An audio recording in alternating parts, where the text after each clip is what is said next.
너희가 얻지 못함은 구하지 아니하기 때문이요. 너희가 얻지 못함은 구하지 아니하기 때문이요. 이 평범한 단어들로 이루어진 이 짧은 문장 안에 담긴 이 내용이 실은 어마어마한 것이기 때문에 이 짧은 말씀이 수많은 사람들의 삶을 변화시켰고 평범한 사람들을 능력의 종으로 바꾸어 놓았습니다.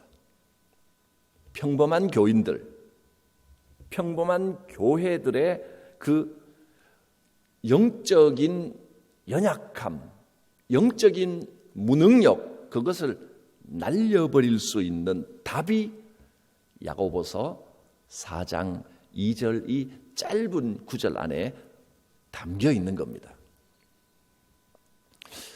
많은 그리스도인들이 이렇게 묻습니다. 나는 신앙생활을 하면서도 왜 자꾸만 죄에 지고 패하고 왜 이렇게 힘없이 능력 있는 삶을 살지 못하고 왜 늘 이렇게 연약할까? 나는 왜 예수님을 닮아가지 못하고 늘 이렇게 못난 모습으로 살까? 이 질문에 하나님께서 바로 이 말씀으로 대답해 주십니다. 너희가 얻지 못함은 구하지 아니하기 때문이다. 즉 기도하지 않기 때문이다 하는 겁니다. 오늘날 많은 성도들과 교회들이 왜 하나님께 영광을 돌리지 못하고 자꾸만 세속적으로 변해가고 왜 자꾸 능력을 잃어갑니까? 이 질문에도 답은 역시 이것입니다. 너희가 얻지 못함은 구하지 아니하기 때문이다. 즉 기도하지 않기 때문이다. 사도행전에 있는 초대교회는 많은 어려움과 핍박 가운데서도 능력을 발휘하면서 끊임없이 지속적으로 승리하는 교회였습니다. 사도행전 초대교회의 모습이 어땠는지 대표적으로 몇 가지만 한번 제가 그냥 읽어드리겠습니다. 사도행전에 나오는 말씀들 2장 47절에 보면 사도행전 교회는 이런 교회였습니다. 하나님을 찬미하며 또 온 백성에게 칭송을 받았고 주께서 구원받는 사람들을 날마다 더하게 하시니라. 승리하는 교회의 모습입니다. 또 사도행전 4장 4절에는 말씀을 들은 자 중에 믿는 자가 많으니 남자의 수가 약 5천이나 되었더라. 행전 5장 14절에는 믿고 주께로 나오는 자가 더 많으니 남녀의 큰 무리더라. 6장 7절에는 하나님의 말씀이 점점 왕성하여 예루살렘에 있는 제자의 수가 더 심히 많아지고 허다한 제사장의 무리도 이 도에 복종하니라. 사도행전의 교회는 초대교회는 이런 교회였습니다. 그런데 오늘날 현대교회는 어떻습니까? 초대교회와 오늘날의 교회가 이렇게 차이 나는 이유가 무엇입니까? 이걸 제대로 발견해야 된다는 겁니다. 어떤 분들은 이렇게 말합니다. 오늘날 교회는 자꾸 주변에서 교회를 방해하고 회방하는 반대 세력이 많고 이 사회가 교회를 자꾸 거부하기 때문이다. 그렇습니까? 전혀 아닙니다. 초대교회에도 반대 세력은 있었습니다. 아니, 초대교회 때가 교회를 노골적으로 박해하는 반대 세력이 훨씬 많았습니다. 끈질기게 교회를 방해하고 회방하던 골수 유대주의자들, 그 외에도 수많은 이교도들의 세력, 그리고 로마의 박해, 탄압. 그러나 초대교회는 그 지독한 탄압과 박해 속에서도 끊임없이 승리의 전진을 계속했습니다. 모든 저항 세력들을 굴복시키고 모든 장애물들을 극복하고 모든 원수들을 물리치면서 항상 승리하며 전진했습니다. 어떻게 그렇게 계속해서 승리하면서 전진했을까? 궁금하지 않으십니까? 사도행전에 명확하게 그 답이 나와 있습니다. 사도행전의 교회의 특징을 가장 잘 나타내 보여주는 말씀이 사도행전 2장 42절 말씀입니다. 이 한 구절은 한번 찾아보는 게 좋겠습니다. 사도행전 2장 42절에 사도행전 교회는 이런 교회였기 때문에 그렇게 승리하고 날마다 승리의 전진을 계속할 수 있었다는 겁니다. 2장 42절 찾으셨으면 같이 한번 읽어보겠습니다. 시작. 그들이 사도의 가르침을 받아 서로 교제하고 떡을 떼며 오로지 기도하기를 힘쓰니라. 이것이 사도행전 교회의 특징입니다. 여기 보면 4가지 특징이 나와 있습니다. 오늘날의 교회도 이 4가지 특징을 집중적으로 닮아가야 됩니다. 첫째, 사도행전의 교회는 어떤 교회라고 했습니까? 사도의 가르침을 받는 교회입니다. 성경을 가르치고 배우는 일에 몰두하는 교회였습니다. 성경의 기본이 서야 됩니다. 두 번째는 서로 교제하고 서로 영적으로 교제하는 일에 힘쓰는 교회였습니다. 여기저기서 영적인 나눔이 있는 겁니다. 그러니까 교회가 말씀 위에 든든히 서고 말씀의 반석이 제대로 기본 터가 제대로 닦이고 그 다음에 그런 공동체 성경 공부를 통하여 이런 영적인 교제들이 영적인 나눔들이 곳곳에서 일어나기를 소망합니다. 사도행전 교회를 닮아가려고 하는 겁니다. 세 번째는 떡을 뗀다. 떡을 떼는 것은 함께 음식을 나누어 먹는 일, 친교를 말합니다. 친교가 살아있는 교회였습니다. 교회가 맨날 모이면 먹기만 하면 되느냐? 먹기만 해서는 안 되지만 먹기도 해야 됩니다. 사도행전의 교회를 닮아가려면 이 친교가 이루어지지 않고 신앙적인 거, 영적인 거, 물론 신앙적이고 영적이어야 되는데 그러다 보면 교회가 율법에 갇히고 자꾸 딱딱해집니다. 떡을 나누어 먹을 줄 아는 교회였습니다. 우리가 기도하고 준비하는 이 전교인 야외 예배를 통해서 사도행전의 교회, 초대교회가 추구했던 이런 친교들이 아름답게 이루어지기를 바랍니다. 그래서 모여서 도시락도 먹고 밥도 먹고 나눔이 있어야 됩니다. 그것도 핵심적인 영성 중에 하나입니다. 친교의 영성입니다. 마지막 네 번째로 오로지 기도하는 일에 힘썼습니다. 기도에 전념했습니다. 이 4가지가 초대교회가 날마다 승리하는 삶을 살 수 있는 비결이었습니다. 사도행전은 오늘 우리에게 초대교회의 모습을 보며 너희도 그렇게 되라, 너희 교회도 이렇게 해라 라고 하는 모델과 본을 딱 제시해 주고 있습니다. 이 중에 이제 오늘날 교회와 그리스도인들이 단 우리 교회 이게 아니고 일반적으로 오늘날의 교회들이 이 초대교회 본에서 제일 많이 벗어난 것이 뭐냐면 바로 기도입니다. 우리가 오늘날 우리가 살아가는 이 현대 그리스도인들은 기도의 능력을 잘 안 믿습니다. 신앙생활 하는 분들조차도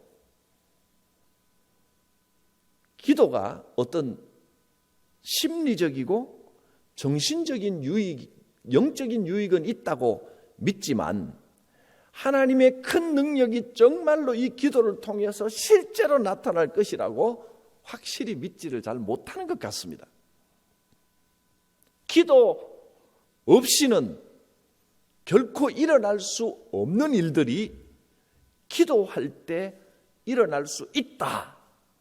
이 사실을 잘 믿지를 못하고 인정하지 못하는 것 같습니다. 이런 의미에서 오늘날의 시대는 기도하지 않는 시대입니다. 많은 사람들이 혼란스럽게 막 북적대면서 살아가면서 사람들은 인간 자신의 노력, 인간 자신의 열심, 인간 자신의 자신감을 의지하면서 살아가는 게 오늘날의 시대의 특징입니다. 이 시대 사람들은 자기 능력으로 뭔가를 이룰 수 있다는 그런 착각, 자신감, 그런 믿음 속에서 살아갑니다. 인간의 조직, 인간의 제도, 인간의 계획, 인간의 성취, 자꾸 이런 것들을 너무 의지하고 신뢰하려고 하는 시대입니다. 그런데 그런 것들로는 하나님의 일을 온전히 할 수 없습니다. 물론 사람의 조직과 열심과 제도와 계획 이런 것들이 필요합니다. 그러나 거기가 그런 것들이 하나님의 일을 하는 본질은 아니라는 것을 알아야 됩니다. 인간의 조직이나 제도가 인간의 계획과 행정력이 아무리 뛰어나도 거기에 영적인 능력이 없다면 그것은 바벨탑과 다름이 없습니다. 하나님께서 한순간에 무너뜨려 버리실 것입니다.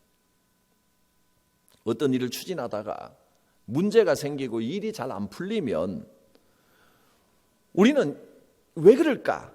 하나님께 능력을 받지 못했기 때문에, 능력이 나타나지 않고 기도하지 않았기 때문에 그렇구나 하는 데서 원인을 찾을 줄 알아야 되는데, 그런데 자꾸만 엉뚱한 데서 그 원인을 찾으려고 합니다. 그래서 일이 잘 안 풀리고 뭔가 문제가 생기면 새로운 조직을 만들거나 새로운 프로그램을 추가하거나 자꾸 그렇게 문제를 해결하려고 합니다. 그러나 여러분, 우리에게는 오늘날 이 시대 교회들은 이미 프로그램이나 조직들이 너무 많습니다.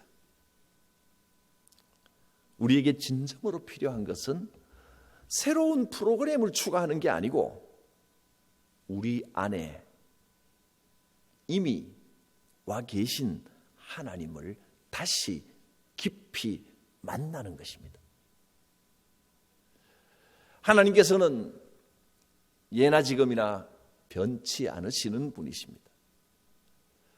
우리가 하나님께 주목하면서 다시 제대로 기도하기 시작하면 하나님께서는 그 기도에 귀를 기울이시고 크고 강한 손으로 반드시 우리를 건져주시고 놀라운 권능을 베풀어 주시는 하나님이십니다. 이사야서 59장에 1절 2절 이것도 마지막으로 한번 찾아보면 좋겠습니다. 이사야서 59장 1절 2절 말씀입니다. 우리가 주목하고 귀 기울여 듣고 마음에 새겨야 할 말씀입니다. 이사야 59장 1절과 2절, 2절 같이 한번 읽겠습니다. 여호와의 손이 짧아 구원하지 못하심도 아니요 귀가 둔하여 듣지 못하심도 아니라 오직 너희 죄악이 너희와 너희 하나님 사이를 갈라놓았고 너희 죄가 그의 얼굴을 가리어서 너희에게서 듣지 않으시게 함이니라. 여호와의 손이 짧아 구원 못하시는 게 아닙니다. 여호와의 귀가 둔하여 듣지 못하시는 게 아닙니다. 우리의 죄악이 하나님과 우리 사이를 갈라놓은 겁니다. 성경이 말하는 죄의 가장 기본은 뭐냐면 죄의 열매들, 무슨 살인하고 도적질하고 또 남을 괴롭히고 이런 것들이 죄의 기본이 아니라 이 죄악은 뭐냐 하면 인간이 하나님을 의지하지 않고 자꾸 자기의 지혜, 자기의 계획을 의지하려고 하는 것, 인간이 자기의 열심, 자기의 노력을 의지하려고 하는 것이 죄악입니다. 이것이 하나님과 우리 사이를 갈라놓고, 그래서 그 우리 죄가 하나님의 얼굴을 가려서 하나님이 듣지 않으시게 하고 자꾸 하나님과 멀어지는 겁니다. 기도는 무한한 은혜와 능력이 저장되어 있는 하나님의 창고를 여는 열쇠가 됩니다. 우리가 이 기도라는 열쇠를 잘 사용할 줄 알아야 될 것입니다. 기도한다고 하면서 자꾸 하나님의 이 은혜의 창고 앞에서 열쇠를 제대로 꽂지는 않고 문만 자꾸 두드리는 것은 하나님 이것도 주시고 저것도 주시고, 물론 하나님 주시는 하나님이십니다. 그런데 두드리지만 말고 기도를 어떻게 해야 하는지 그 방법을 잘 알아야 됩니다. 하나님께서는 우리를 만나주기를 원하시는 하나님이고, 기도의 기본은 간구가 아니라 뭐라고요? 송축입니다. 송축. 송축은 찬양과 감사 이런 것들입니다. 그것이 우리의 기도의 기본이 되고, 하나님을 높여드릴 때 열쇠가 딱딱 꽂힙니다. 딱 열면 우리가 구하던 것이나 우리가 잘 몰라서 못 구하던 것도 최고의 것으로 하나님께서 우리에게 채워주시는 것입니다. 하나님께서는 오늘도 기도하는 사람을 위해서 일하시고 또 기도하는 사람을 통해서 일하실 것입니다. 오늘 짧은 기도의 시간이지만 마음을 다하여 주님을 만나고 기도할 때 하나님께서 귀를 열고 들으시고 우리의 얼굴을 마주 대하시는 은혜와 감동의 역사가 이 시간에 함께 할 수 있기를 바랍니다. 우리 찬양하고 기도하겠습니다. 이 은혜라는 찬양, 내가 누려왔던 모든 것들이 다 하나님의 은혜였습니다. 찬양하고 한 3가지 제목을 가지고 통성기도 하겠습니다.